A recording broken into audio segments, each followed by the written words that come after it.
Halo, berjumpa dengan saya Yusak Adinata. Di sini saya memberikan satu seri pelajaran dari apa yang telah saya terima selama ini dan saya ingin membagikannya. Semoga ini bisa bermanfaat buat kita semuanya. Materi yang saya ingin bagikan adalah materi yang sangat kontroversi selama ini. Ya, ini materi tentang persepuluhan. Nah, mengapa saya di awal ini mengambil materi tentang persepuluhan? Salah satu alasan yang membuat ini menjadi kontroversi, yang pertama adalah karena kebenaran ini disampaikan tidak secara lengkap, tetapi hanya sepenggal-sepenggal. Itu yang membuat kontroversi. Ibarat seperti seorang pencuci piring yang sedang mencuci piringnya dengan sabun, tetapi dia lupa belum membilasnya kembali dengan air, sehingga piring itu tetap kotor, tetapi kemudian dia tetap menaruh di rak piring, seakan-akan piring itu sudah siap untuk dipakai.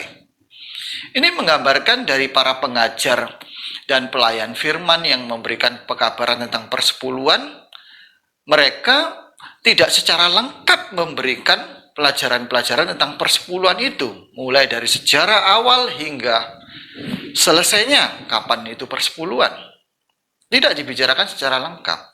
Sedangkan para pendengar, kita yang menerima, itu diibaratkan bagi kita yang seperti orang mau makan lalu kemudian ambil piring yang akan kita gunakan untuk makan.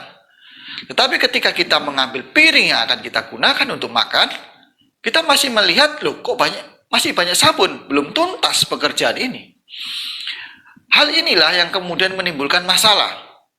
Ya, di satu sisi dari pihak pengajar, pengajarannya belum lengkap. Di satu sisi yang menerima merasa ada keraguan-keraguan, ada banyak pertanyaan, mengapa hal ini bisa terjadi. Tetapi karena pelajaran yang satu belum diberikan tidak lengkap, yang ini pertanyaan yang lain, muncul lagi pelajaran yang satu lagi untuk menjawab pertanyaan yang satu ini, dan kemudian silih berganti terjadi tanya jawab dan perdebatan yang tidak ada jawabannya dan tidak pernah selesai. Oleh karena itu, pekabaran tentang persepuluhan ini harus kita ikuti dan kita pelajari secara lengkap. Ya, baru kita akan dapatkan kebenaran yang sesungguhnya. Cerita persepuluhan itu sangat panjang kalau kita lihat dari sejarahnya. Mulai di zaman Abraham, awal dari persepuluhan, lalu kemudian di zamannya Yakub, berjalan lagi ke zaman Israel, ya. Lalu kemudian berjalan lagi ke zamannya Malaki, lalu di Kitab Perjanjian Baru sampai ke zaman para rasul, dan kemudian muncul kembali di zaman gereja-gereja modern ini. Seharusnya cerita ini menjadi satu cerita yang lengkap sehingga umat akan menerima cerita yang sesungguhnya. Kapan perpuluhan itu dimulai, latar belakang apa yang memulainya, apakah itu tradisi, dan kapan mulai ada perintah Tuhan, dan kapan perpuluhan ini kemudian muncul lagi bukan sebagai perintah Tuhan. Itu cerita yang lengkap. Tetapi kalau kita hanya menerima perpuluhan dari satu cerita saja, misalkan cerita Abraham saja, lalu kemudian pindah ke cerita Malaki, pindah lagi ke cerita di zaman para rasul, ini menjadi cerita yang rancu dan urutannya tidak sistematik, sehingga membuat ceritanya menjadi kacau. Nah, ini yang kemudian mendorong saya untuk mencoba untuk memberikan seri pelajaran tentang persepuluhan ini secara berseri, mulai zaman Abraham, lalu kemudian nanti seri berikutnya di zaman Yakub, saya akan berikan kemudian seri berikutnya di zaman Israel, ya. Kemudian kita akan mengikuti zaman Malaki seperti saya katakan tadi, zaman Perjanjian Baru, para rasul, hingga pada era zaman kita. Ya. Kalau kita melihat cerita ini secara lengkap, maka kita akan mendapatkan satu kesimpulan yang pasti lebih benar daripada yang kita terima selama ini. Ya.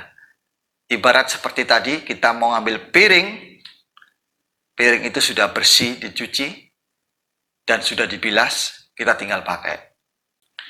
Alasan yang kedua, kenapa kita harus menerima pelajaran ini secara lengkap adalah karena kita saat ini telah melihat akibat dari pelajaran tentang persepuluhan ini yang diberikan secara sepenggal-sepenggal, dan kemudian dari kita yang menerimanya juga tidak secara lengkap, maka timbul kesalahpengertian dari sistem perpuluhan yang sesungguhnya. Bukan hanya salah pengertian, tetapi tujuan dari sistem perpuluhan ini yang saat ini terjadi telah menyimpang dan keluar dari tujuan awal dari sistem perpuluhan yang Tuhan berikan kepada umatnya. Sangat ironis, ya. Tujuan awal perpuluhan ini diberikan oleh Tuhan adalah untuk kesejahteraan umat Tuhan dan keseimbangan dan kestabilan ekonomi bagi masyarakat atau bangsa Israel pada waktu itu. Tetapi fakta yang terjadi sekarang, tujuan perpuluhan telah menyimpang dari tujuan awal yang telah Tuhan tetapkan kepada umatnya.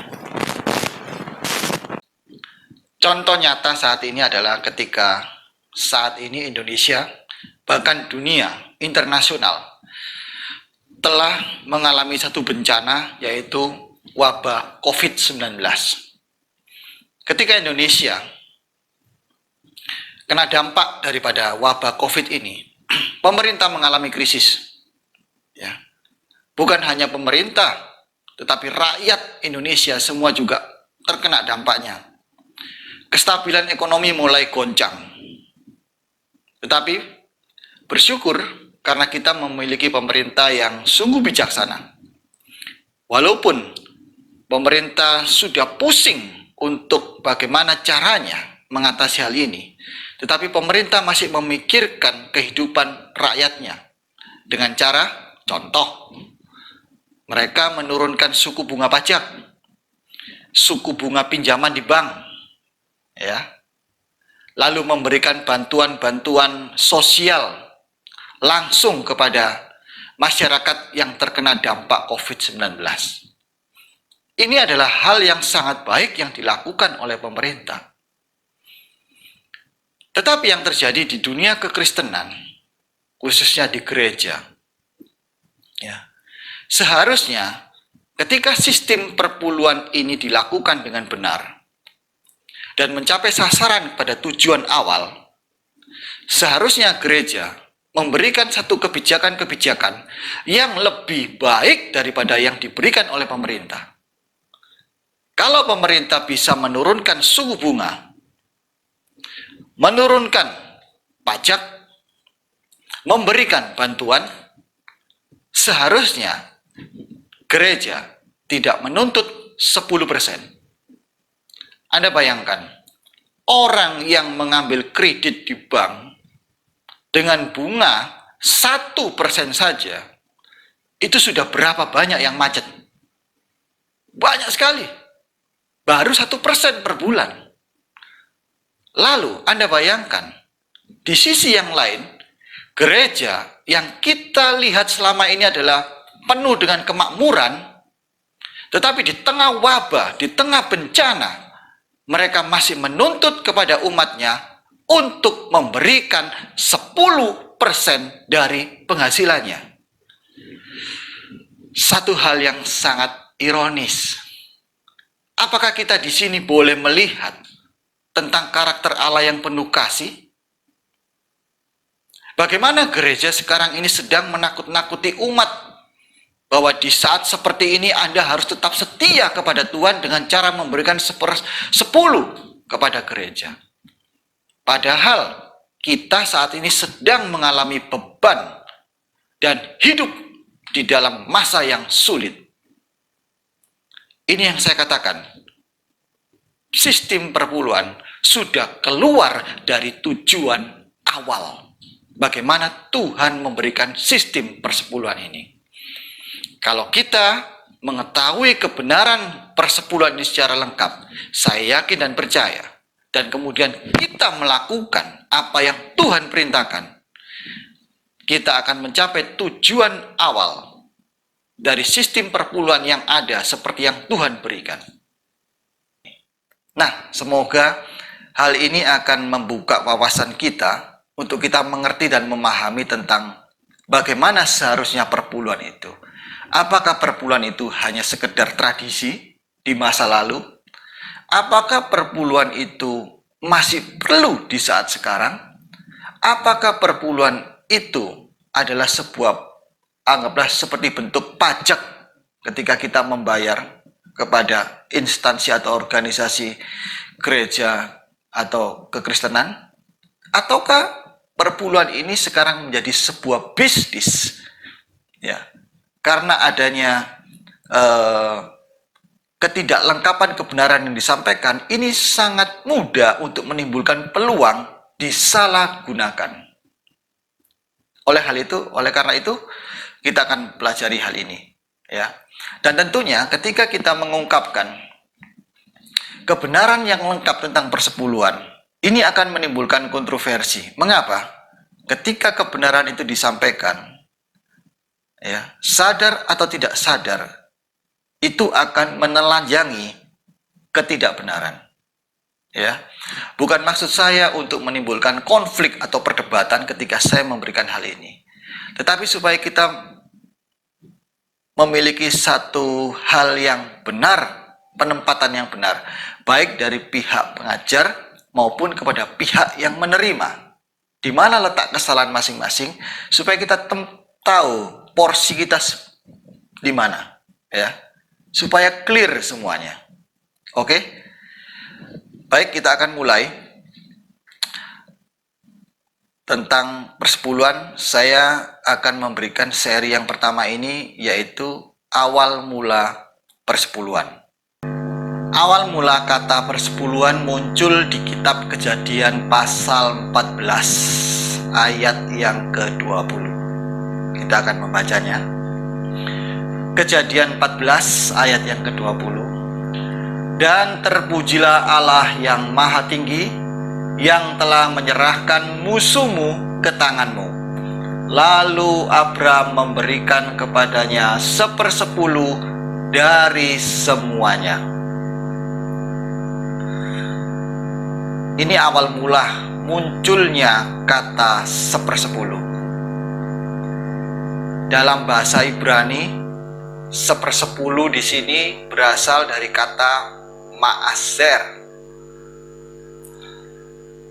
Dalam teologi Yunani koine, dekate, artinya persepuluhan. Apodekate, membayar 1/10. Kalau kita lihat dari latar belakang bahasa Aramaik, kata maaser ini berasal dari kata aser, yang artinya kekayaan. Mengapa Musa menulis menggunakan kata maaser? Dari sudut pandang yang lain, kata maaser ini diambil dari sistem bahasa Akkadian yang digunakan di dunia Semit pada masa Abraham, adalah untuk menggambarkan bagaimana umat membayarkan pajak 1/10 kepada penguasa. Itu latar belakangnya. Latar belakang yang lain ditinjau dari tradisi Mesopotamia kuno. 1/10 ini adalah salah satu kebiasaan dari umat Mesopotamia kuno untuk membayarkan, ya, atau memberikan persembahan kepada sesembahan ilah-ilah mereka, seperti kepada Dewi Ningal yang ada di Mesopotamia kuno. Ya, itu yang pertama, latar belakangnya. Kita bisa telusuri, ini ada banyak keterangan tentang hal ini ya. Kalau kita lihat di Google, latar belakang dari tradisi pemberian persepuluhan ini. Jadi persepuluhan ini bukan muncul dari istilah keagamaan orang Yahudi. Belum ada saat itu. Ya. Tapi dari zaman Abraham ini, latar belakangnya ketika di Mesopotamia kuno. Nah, mengapa 1/10? Mereka percayai bahwa bilangan 10 ini adalah bilangan yang sempurna ya, untuk menggambarkan yang pertama, kesempurnaan bagaimana mereka memberikan satu penyerahan yang mutlak. Itu yang pertama. Yang kedua, untuk menggambarkan bahwa 1/10 ini memberikan satu penghormatan yang sempurna kepada seseorang yang lebih tinggi derajatnya atau penguasa ya, dari seseorang yang lebih rendah derajatnya, dan menyatakan tunduk. Itu asal mulanya. Jadi kita tahu bahwa latar belakang mengapa Abraham memberikan 1/10 ini adalah karena tradisi yang dia bawa ya. Tradisi ini bukan hanya dari Mesopotamia kuno, tapi akan terus berlanjut hingga sampai Firo Palestina, Mesir, dan kepada Kanaan di saat Abraham keluar dari Mesopotamia. Tradisi ini akan terus berlangsung. Dan nanti kalau kita akan lihat sejarahnya, tradisi ini akan terus dipakai kepada bangsa Israel. Ya. Jadi latar belakang persepuluhan di sini tidak ada dasar dari perintah Tuhan. Tetapi latar belakang di awal adalah tradisi persembahan yang diberikan kepada ilah-ilah sesembahan di masa dulu, yaitu di masa Mesopotamia kuno, dan pajak yang diberikan. Itu asal mulanya. Ya. Baik, kita kembali ke Kejadian 14 ayat yang ke-20. Dikatakan, terpujilah Allah yang maha tinggi yang telah menyerahkan musuhmu ke tanganmu. Lalu Abram memberikan kepadanya 1/10 dari semuanya itu. Baik, biasanya kalau ayat ini hanya diberikan sepenggal ini saja, ini akan memberikan satu pengertian yang boleh dikatakan pengertian yang bukan yang sesungguhnya. Kalau umat diberikan satu ayat ini saja, lalu kemudian pengajar atau pelayan firman mengatakan, nah ini Abraham memberikan 1/10 dan dia diberkati.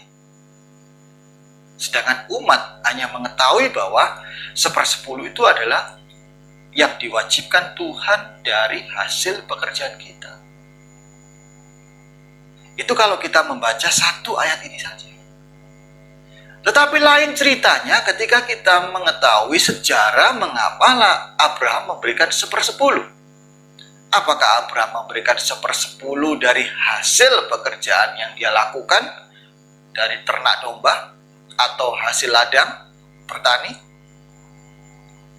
Kalau kita membaca ceritanya secara lengkap, kita akan tahu bahwa Abraham tidak pernah memberikan 1/10 dari hasil pekerjaannya. Tetapi ayat ini memberikan penjelasan dari ayat yang sebelumnya, dari cerita yang sebelumnya, bahwa Abraham memberikan 1/10 ini dari hasil jarahan perang. Coba kita baca mulai ayat yang ke-16. Kejadian 14 ayat yang ke-16. Dibawanyalah kembali segala harta benda itu, juga Lot, anak saudaranya itu, serta harta bendanya dibawanya kembali. Demikian juga perempuan-perempuan dan orang-orangnya. Setelah Abram kembali dari mengalahkan Kedorlaomer dan para raja yang bersama-sama dengan dia, Maka keluarlah Raja Sodom menyongsong dia ke lembah Syawe, yakni lembah raja. Dari ayat 16, ayat 17, itu adalah satu cerita yang kita tahu sebelumnya, adalah kisah bagaimana sebelumnya Abraham dan Lot ini kan berpisah. Ya, Lot memilih tinggal di Sodom, Abraham memilih tinggal di Kanaan. Nah, suatu ketika negeri Sodom diserang oleh kerajaan Kedorlaomer dan sekutunya. Ya, Raja negeri Sodom dan sekutunya pada waktu itu berperang melawan penyerangan yang dilakukan oleh Raja Kedorlaomer dan sekutunya ini, dan mereka mengalami kekalahan. Ya, kalau kita baca cerita sebelumnya. Nah, kemudian tersiarlah kabar, ada orang yang sempat lari memberitahukan kabar ini kepada Abraham. Abraham mengetahui bahwa Lot berada di Sodom pada waktu itu. Segera Abraham membantu Lot, karena itu masih saudaranya. Dia mengumpulkan ya orang-orang yang pilihannya dan sekutunya Abraham untuk memerangi Raja Kedorlaomer dan sekutunya. Berangkatlah Abraham ini bersama tentara pilihannya untuk berperang melawan kerajaan Kedorlaomer dan sekutunya. Singkat cerita, Abraham menang perang, dan kemudian apa yang berhasil dijarah oleh Raja Kedorlaomer dan sekutunya ini direbut kembali oleh Abraham, ya, dirampas kembali, dan Abraham kemudian setelah mengarahkan kerajaan Kedorlaomer, dia akan balik, ya. Nah, pada waktu perjalanan balik ini, kita baca ayat ke-18, muncullah Melkisedek Raja Salem, membawa roti dan anggur. Ia seorang imam Allah yang maha tinggi. Melkisedek ini adalah Raja Salem, tapi dia juga seorang imam yang maha tinggi. Ayat 19, lalu ia memberkati Abraham, katanya, diberkatilah kiranya Abraham oleh Allah yang maha tinggi, pencipta langit dan bumi. Seperti yang saya katakan tadi, latar belakangnya ya, 1/10 adalah ketika ada seorang yang derajatnya lebih tinggi memberkati kepada orang yang derajatnya lebih rendah, dan orang yang lebih rendah derajatnya wajib untuk memberikan 1/10 kepada orang yang lebih tinggi derajatnya sebagai rasa penghormatan yang penuh dan tunduk. Ya, oleh sebab itu di ayat 20 ya, dikatakan, terpujilah Allah yang maha tinggi yang telah menyerahkan musuhmu ke tanganmu. Lalu Abraham memberikan kepadanya 1/10 dari semuanya. Sampai di sini, kalau kita membaca cerita ini secara lengkap, tidak ada perintah Tuhan yang menyuruh Abraham untuk memberikan 1/10. Tetapi apa yang Abraham lakukan adalah didasari dari latar belakang tradisi yang dia bawa sejak dia berada di Mesopotamia kuno. Jadi jangan lagi ada hal yang salah di dalam mengajarkan hal ini.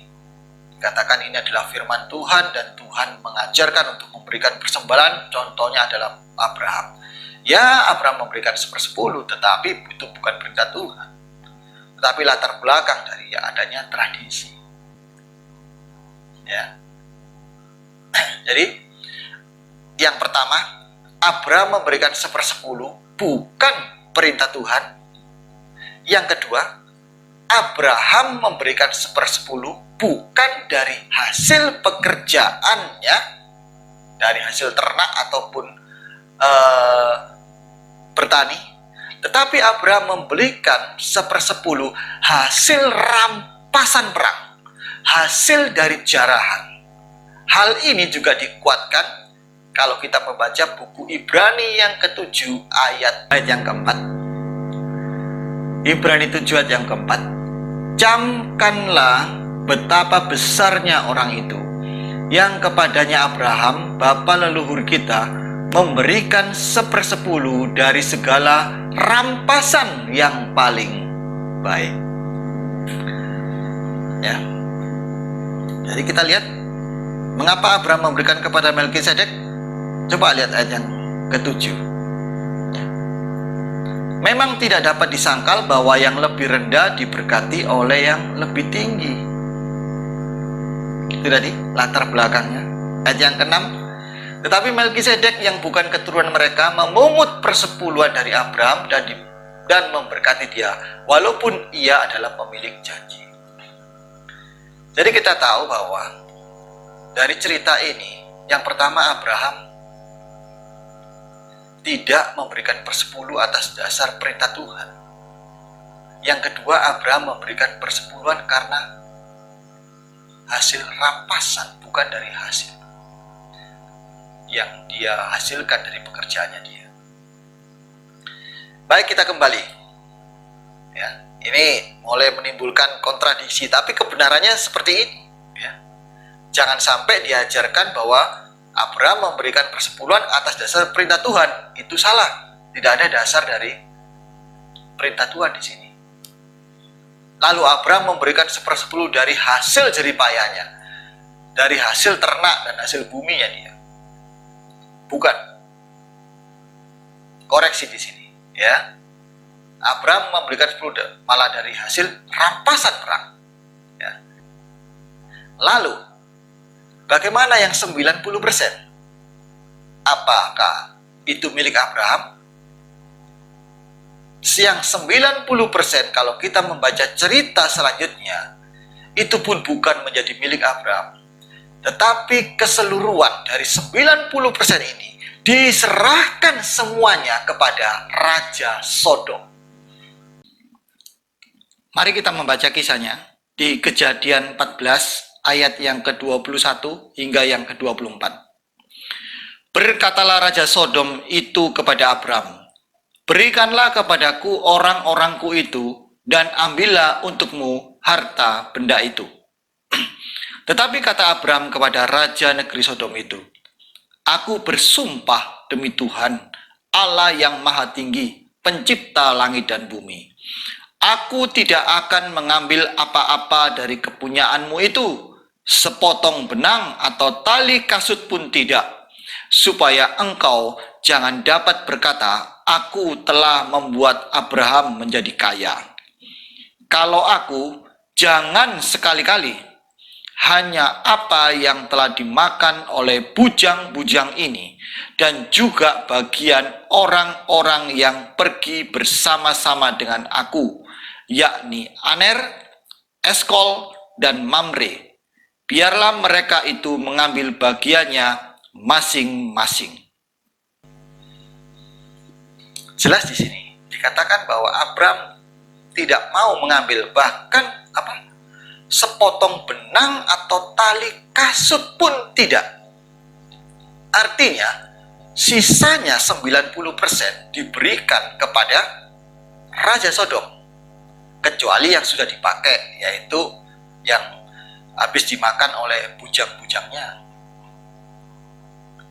Baik, dari satu cerita ini tentang Abraham, tentang sejarah persepuluhan di awal sejarah, kita bisa melihat bahwa kesimpulan sementara di zaman Abraham ini, yaitu persepuluhan yang diberikan oleh Abraham bukan atas dasar perintah Tuhan, tetapi atas dasar dari latar belakang budaya tradisi dari kota Mesopotamia kuno, yaitu pemberian 1/10 kepada ilah-ilah sesembahan di zaman dahulu, yang kemudian itu terus berlanjut hingga sampai di Indonesia, Palestina, Mesir, Kanaan, dan itu dibawa tradisi itu.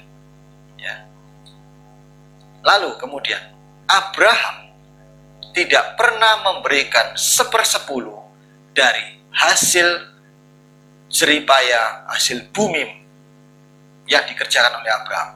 Ya. Tetapi cerita ini mengatakan bahwa Abraham memberikan 1/10 dari hasil rampasan perang. Dikuatkan di kitab Ibrani 7 ayat yang keempat tadi. Ya. Lalu, kalau kita membaca cerita selanjutnya,